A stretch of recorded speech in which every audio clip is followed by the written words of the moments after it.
I'll try. I'm a politician, so don't believe that. It's wonderful to see all of you, a lot of familiar faces. And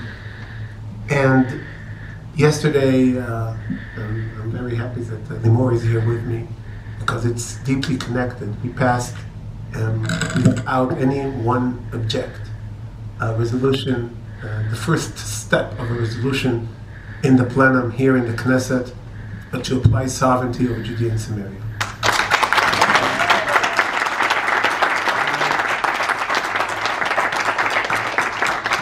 And I'm mentioning Limor because it was the initiative of the Land of Israel Caucus, but we got a representative from every party, and Dan Iluz, and it's not a coincidence that he is in this event and in the event yesterday about this issue, because he was co-sponsoring the resolution yesterday also, and he was part of it. And of course the parties, and it's not only coalition parties that was part of it, because it was, again, it passed in the consensus. No one objected. It was 15-0 because it was late and a lot of people went home, but it was 15-0. And many people, despite the fact that we already had it was already agreed upon. They could stay in their office. They could go home.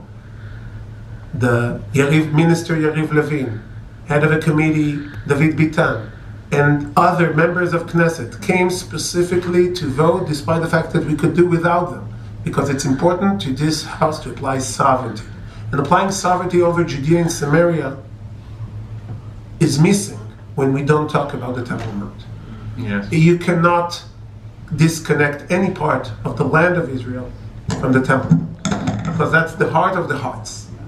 This is the heart of the people of Israel. This is the heart of the land of Israel. You cannot disconnect it, and you cannot disconnect it from the decision yesterday in the cabinet for 22 new communities in Judea and Samaria to be recognized.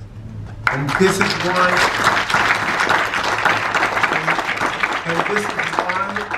This is why we see the awakening in the number of the people going to pray in the Temple Mount. Something that a few years ago, when I see Tom and I see Yaakov and I see all the faces that I sometimes had, some people here I had to get out of prison as a lawyer, because they dared say a word of prayer on the Temple Mount. Today it's normal. Almost and it's a progress. We see the progress. We need more. We want more. And this is, again, when the heart is okay, everything is okay. When the heart has problems, the heart is sick, everything is collapses.